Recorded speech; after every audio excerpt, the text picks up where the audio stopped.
नमस्कार.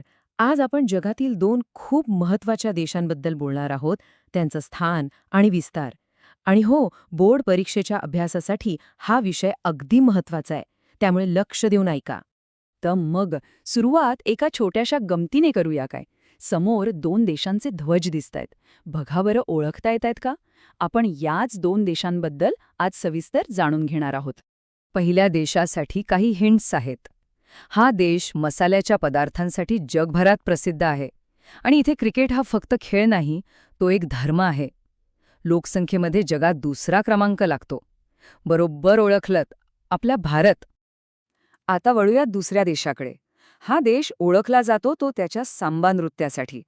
त्याला जगाचा कॉफी पॉट असंही म्हणतात. आणि हो, इथे फुटबॉलसाठी लोकांमध्ये प्रचंड वेड आहे. अगदी बरोबर, हा देश आहे ब्राझील. ठीक आहे. तर आज आपण या दोन देशांना कसं समजून घेणार आहोत ते पाहूया. आपण त्यांची ओळख, पृथ्वीवरचं स्थान, ऐतिहासिक पार्श्वभूमी, शासन आणि अर्थव्यवस्था आणि सगळ्यात महत्त्वाचं म्हणजे परीक्षेसाठी महत्त्वाचे मुद्दे या 5 टप्प्यांमध्ये माहिती घेणार आहोत. चला तर मग आपल्या आजच्या अभ्यासाच्या मुख्य भागाकडे वळूया. पृथ्वीवरील स्थान आणि विस्तार. बघूया तरी हे दोन्ही देश जगात नेमके आहेत कुठे. इथे बघा, या दोघांच्या स्थानामध्ये किती मोठा फरक आहे. भारत पूर्णपणे उत्तर आणि पूर्व गोलार्धात येतो, म्हणजे कम्प्लिटली नॉर्दर्न आणि ईस्टर्न हेमिस्फिअरमध्ये. या उलट ब्राझीलचा विचार केला तर त्याचा बहुतेक भाग दक्षिण गोलार्धात आहे, पण गंमत म्हणजे त्याचा काही भाग उत्तर गोलार्धातही येतो. आता फक्त भारतावर लक्ष केंद्रित करूया. आशिया खंडाच्या दक्षिण भागात असलेलं भारताचं स्थान हे सामरिकदृष्ट्या म्हणजे स्ट्रॅटेजिकली खूप महत्वाचं मानलं जातं. आता हे आकडे परीक्षेसाठी खूप महत्वाचे आहेत, त्यामुळे नीट लक्ष द्या. भारताचा अक्षांश आणि रेखांश विस्तार, त्यातलं सगळ्यात दक्षिणेकडचं टोक म्हणजे आपलं इंदिरा पॉइंट हे 6°45' उत्तर अक्षांशावर आहे. हे लक्षात ठेवायचंच आहे.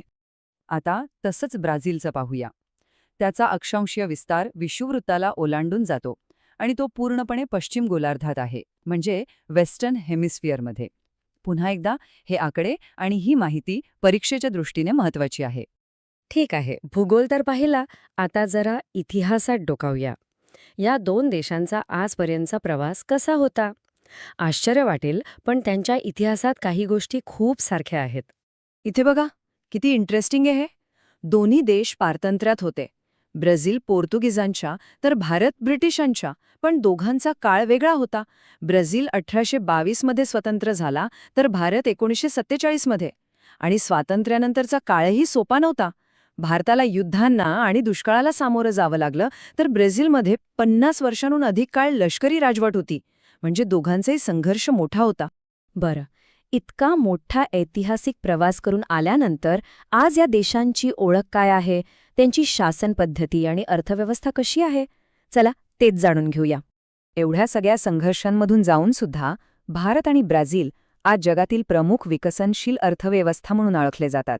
इतकंच नाही, तर भविष्यातल्या महत्त्वाच्या ग्लोबल मार्केट्स म्हणून या दोन्ही देशांकडे पाहिलं जातंय. भारताला आर्थिक सुधारणांचा फायदा झाला, तर ब्राझीलनेही 20व्या शतकाच्या शेवटी आलेल्या आर्थिक संकटावर मात केली. भारताच्या बाबतीत एक खूप मोठी जमेची बाजू आहे आणि ती म्हणजे इथली तरुण लोकसंख्या. आपल्या लोकसंख्येचा खूप मोठा भाग हा वर्किंग एज ग्रुपमध्ये म्हणजे काम करणाऱ्या वयोगटात येतो. त्यामुळेच भारताकडे एक तरुण देश म्हणून पाहिलं जातं. आणि हीच तरुण पिढी देशाच्या विकासाचं खरं इंजिन आहे. चला, आता सगळ्यात महत्त्वाच्या भागाकडे येऊया. परीक्षेसाठी अंतिम उजळणी. यात आपण काही महत्त्वाचे मुद्दे बघणार आहोत, जे रिव्हिजनसाठी खूप कामी येतील. हा तक्ता तर अगदी पाठच करून ठेवा. ऑब्जेक्टिव्ह प्रश्नांसाठी एकदम परफेक्ट आहे. बघा, स्वातंत्र्यदिन भारताचा 15 ऑगस्ट, ब्राझीलचा 7 सप्टेंबर. शासन प्रणाली, भारतात संसदीय तर ब्राझीलमध्ये अध्यक्षीय. आणि लोकप्रिय खेळ तर आपल्याला माहीतच आहेत. भारतात क्रिकेट आणि ब्राझीलमध्ये फुटबॉल. हे फरक लक्षात ठेवणं खूप सोपं आहे. आणि जाता जाता एक इंटरेस्टिंग फॅक्ट, ब्राझील हे नाव कुठून आलं असेल असा प्रश्न कधी पडलाय का? तर हे नाव तिथल्या एका स्थानिक झाडावरून आलंय, ज्याचं नाव आहे पाओ ब्राझील. आहे की नाही गंमत? तर मग आजच्या चर्चेचा शेवट आपण एका मोठ्या प्रश्नाने करूया. विचार करा, हे दोन विकसनशील देश ज्यांचा भूगोल आणि इतिहास इतका वेगळा आहे, ज्यांच्याकडे प्रचंड नैसर्गिक साधनसंपत्ती आणि मोठी लोकसंख्या आहे, हे देश येणाऱ्या काळात जागतिक अर्थव्यवस्थेच्या भविष्याला कसा आकार देतील.